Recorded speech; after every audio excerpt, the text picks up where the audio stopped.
Vous le savez, j'adore la marque Mazda. On aurait pu aujourd'hui vous présenter ma MX-5 comme d'habitude, mais non, aujourd'hui je suis venu avec l'Ypsilon parce que vous voyez, le temps n'est pas optimal. Malgré tout, ça ne va pas m'empêcher de vous parler avec joie d'un véhicule. Là, je pense que très peu d'entre vous le connaissent puisqu'il s'agit d'une Mazda 929 de 4e génération. Et ici, on ne se moque pas de vous puisqu'on a la version la plus exclusive. Sous ce capot, nous avons droit à un 3 litres V6 d'une puissance pas trop mal de 190 chevaux. Est-ce que ça va tarter? On verra bien.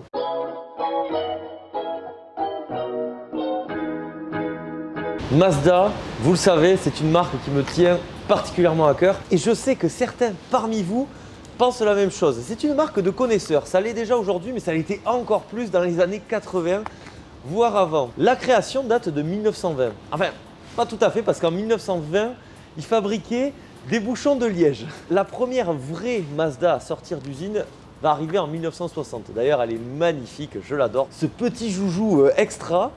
Et Mazda en France, ça va arriver au début des années 70. Bon, il va falloir un certain temps pour que la marque s'ancre chez nous. D'ailleurs, c'est toujours pas totalement le cas. Mais dites-vous que c'est à partir du début des années 80 que la marque va faire un minimum parler d'elle. Mazda va essayer de lancer la gamme la plus complète possible, dont notamment une grosse berline, cette 929 appelée Luce au Japon. Ici, nous avons droit à la 4e génération, mais donc bien sûr, il y a eu une première, deuxième, troisième, mais également une 5e génération. Après, elle me fait aussi beaucoup penser à la Lexus LS400 qui sera sortie en 1989. Je trouve qu'il y a aussi de la Volvo et de la Mercedes là-dessus. Finalement, elle s'inspire de beaucoup de constructeurs qui ont quand même une certaine renommée dans le milieu. Le logo Mazda comme ça sur le côté, moi ça j'adore. D'ailleurs, c'est une époque où les constructeurs aimaient bien mettre leur logo sur le côté. Je pense aussi à Citroën ou Renault. Cette voiture, tu sens que elle veut dégager une impression de robustesse parce qu'elle est quand même assez balèze. Elle fait 1540 kg, 4,89 m. On est en 1987, donc autant vous dire que c'est énorme. D'ailleurs, je pense que ça se voit bien ici. Regardez-moi ce bloc là. C'est à ce moment-là où Mazda va quand même tenter des choses, même si c'est pas comme le Mazda d'aujourd'hui. Je pense à la Mazda 121, la 323, la 626, en coupé notamment, qui était vraiment sympa. La MX5, la MX3. Finalement, il y avait des trucs. La RX7. C'est le moment où Mazda commence à se dire, voilà, il faut y aller quoi, parce que la concurrence, pendant ce temps, elle continue à bien s'activer. Il pleut beaucoup, donc on va essayer de pas trop se mouiller la tronche. Je vous montre quand même la partie arrière. Bien sûr, on est dans les années 80. Hop, cette magnifique antenne. Et en fait, il y a quelqu'un qui m'appelle en même temps, donc ça me perturbe. Allô? Non, excusez-moi, non, ça m'intéresse pas. Merci. Donc, on revient sur cette partie arrière. Et on a vraiment bien fait de tourner ici, parce que de base, on devait tourner dans un lieu beaucoup plus sympa, mais pas du tout abrité. Donc, la partie arrière, eh bien, elle est à l'image de la partie avant, c'est-à-dire que c'est bien, vous prenez une règle, vous voyez, et puis vous faites des traits, tchac, tchac, tchac. Globalement, vous avez une Mazda 929, 929, je ne sais même pas comment ça se prononce, tellement on n'en connaît pas de ces véhicules. D'ailleurs, à titre personnel, moi c'est la première fois que j'en vois une en vrai. Voilà. N'hésitez pas à me dire si vous la connaissez, si vous en avez une, ou une autre Mazda d'ailleurs de la gamme de cette époque, ça m'intéresse parce que c'est quand même des voitures, c'était des curiosités. Je veux dire, à l'époque, les gens qui achetaient ça, c'était des originaux. Ici, son prix actualisé, on est autour de 43-45 000 euros. En fait, il faut être riche et en avoir rien à fiche de l'image de marque. Et c'est ça que j'aime beaucoup aussi. Et malgré tout, ce côté assez neutre, assez peu inspiré, enfin, ça fait presque copie. Et bien finalement, je pense que pour certaines catégories de la population, et moi j'en fais partie, qui ne voulaient pas forcément se la péter, et bien c'est hyper bien parce que ça, je trouve que c'est une voiture très classe, très respectueuse, mais qui n'en fait pas des caisses. Et il n'y a pas un gros logo à l'étoile ou un logo à l'hélice qui prouve votre richesse. Ce qu'on recherche dans ces voitures, c'est le coco. Et le coco, on va le voir maintenant. Ah, c'est voilà. bon. Oh putain, mais c'est marrant. Bon bref, on arrête de faire le zouave. Alors, je me mets bien. Le volant, il est magnifique. Il me fait d'ailleurs beaucoup penser au volant qu'on avait sur les XM. Alors attention. Putain, ça c'est impressionnant, je peux vous le dire. Bon, sinon, elle a 175 000 km la voiture, autant vous dire que pour une japonaise, en plus en V6 comme ça, c'est impeccable. Ici, on a des boiseries, on a des petites touches, vous voyez, un peu du chrome, un peu partout d'ailleurs, sur l'extérieur aussi du véhicule. Est-ce que ça, c'est du vrai bois?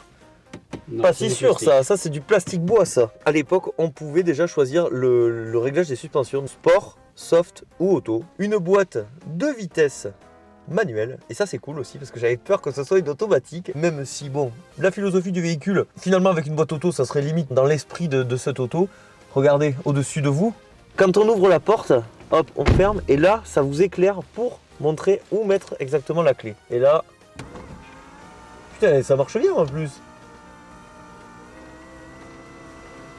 Quelle insolence, messieurs, dames. Ah, il faut arrêter au bout d'un moment. Voilà, bien sûr. Et tout fonctionne, hein, parce que bon, la voiture, elle est que de 87 finalement, elle est toute jeunette, donc c'est normal que tout fonctionne. En plus, je peux mettre mon coude, et ça, vous savez que c'est un élément pour moi non négligeable. L'horloge fonctionne bien. 4 vitres électriques. Ouais, bon, c'est pas ouf. Oh merde. Bon, on va arrêter de faire les vitres électriques finalement. J'ai eu très peur parce que j'ai cru que ça venait d'arriver. Encore une fois, ça reste une voiture un peu ancienne. Des fois, il y a quelques petits couacs.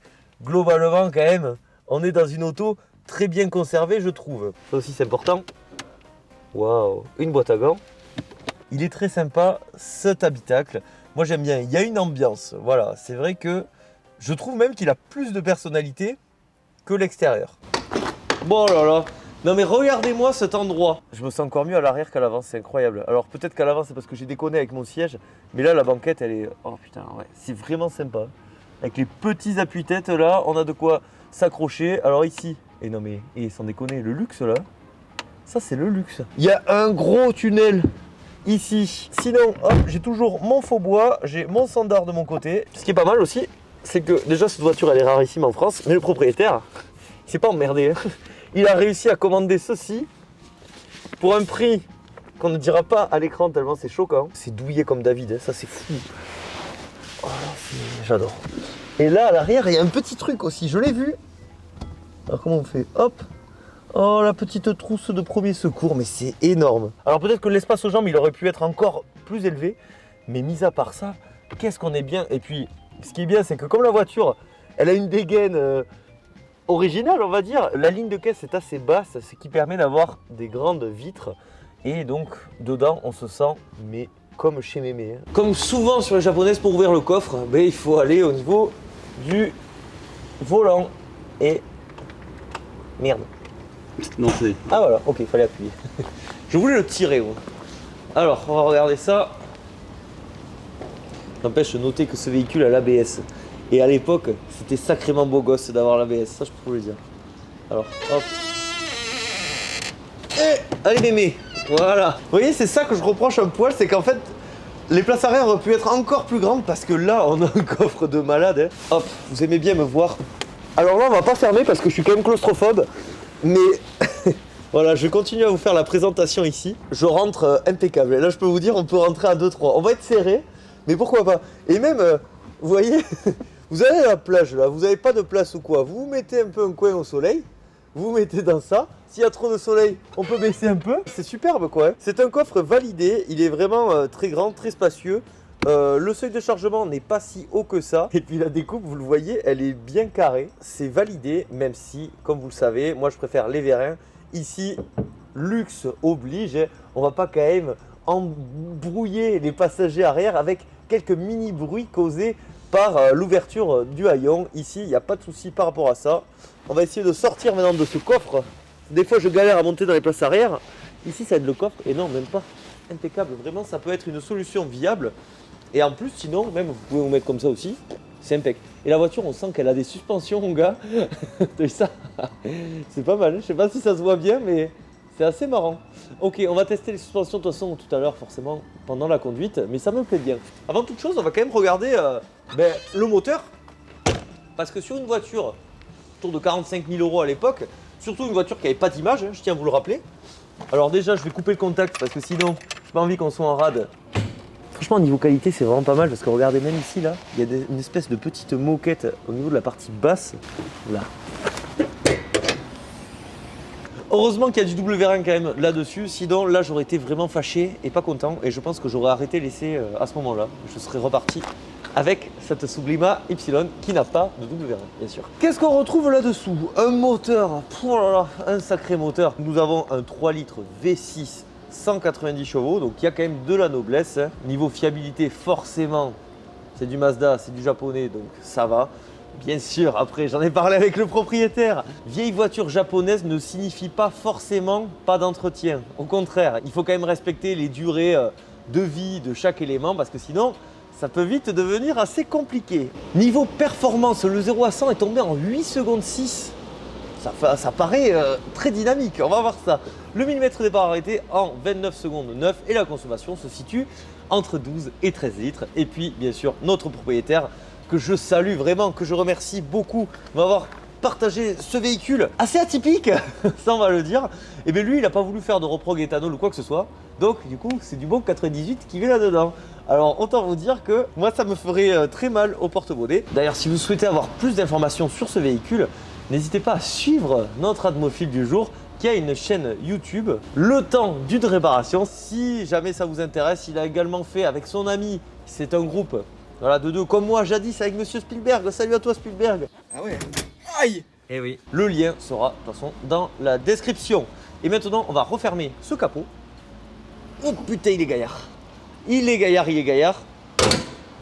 Il se faisait pas chier quand même sur les clés parce que franchement, sortir de concession 45 000 €, avoir ça, bon. Après nous, on s'en fout un peu. Nous, ce qu'on veut, c'est du sport et des sensations, bien évidemment.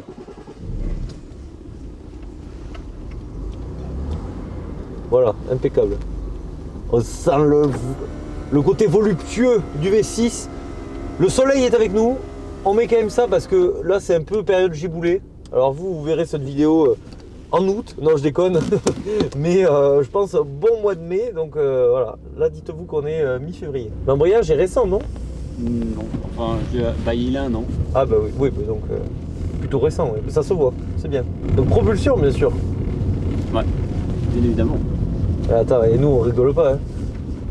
Sinon, moi je l'aurais pas acheté. On la fout à la poubelle, hein. C'est plutôt une voiture de pépère, hein, quand même, hein. C'est une berline, une grosse routière, voilà, faite pour avaler des kilomètres sur autoroute et puis surtout pour chuter bien comme il faut, mais quand même dans un confort.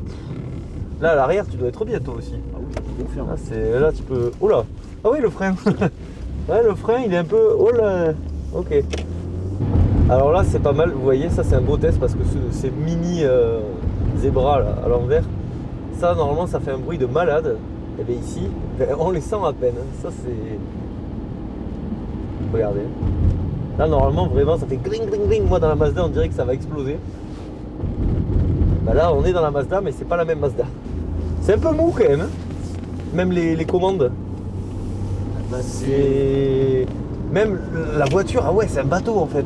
Ah mais c'est pas du sport. C'est un bateau, ah ouais non mais c'est. Non mais t'as passeport et passeport quoi. Ah mais je te l'ai dit, hein, moi quand c'est passeport, Là c'est passeport. vraiment passeport là. Ah ouais, en fait, ah ouais mais c'est vraiment. C'est une godasse. C'est une pantoufle. Oh là là.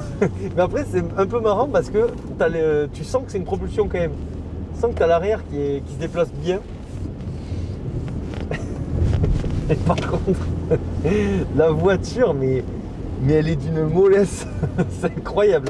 Là, pour le coup, on sent une différence avec, par exemple, moi, quand j'avais essayé la Mercedes W124, qui était confort, mais quand même beaucoup plus typé sport, quoi. Enfin, je sais pas, plus incisive en tout cas. En fait, c'est la Citroën ultime. Ça a une gueule de Merco Volvo, mais ah ouais, ah, les irrégularités de la route. Alors là, rien à péter. C'est vraiment un tapis roulant. Mais par contre, au détriment, je trouve de la performance. De la performance et même du côté un peu incisif, quoi. Je sais pas, c'est flou, regarde. Je bouge, ça fait rien. Ah ouais, je pense qu'au test de l'évitement, c'est pas la Xantia qui va pour le coup. Hein. Voyons, on va passer la 5 pour voir. Oh là là. Ah ouais, et puis les sièges ils sont. C'est hyper important des bons sièges. Des bons sièges et des bons volants. Et puis un bon klaxon aussi. Oh putain, et elle freine mal. Elle freine pas très bien, mon gars. Bah, je pense que j'ai les freins à faire. Ah oui, je pense aussi, hein, parce que. Wow, et alors là, regardez. Après, je trouve ça très marrant. Alors tu rigoles, mais moi je Non, mais pas. j'ai peur de décrocher en vrai. Au moins, ça change un peu de ce que j'ai l'habitude d'essayer. C'est étonnant. On va se mettre en sport parce qu'on va bientôt tarter. Tu sais, j'ai l'impression de conduire un tank un peu, quoi. Maintenant, on va arrêter de déconner et on va bombarder. Et on.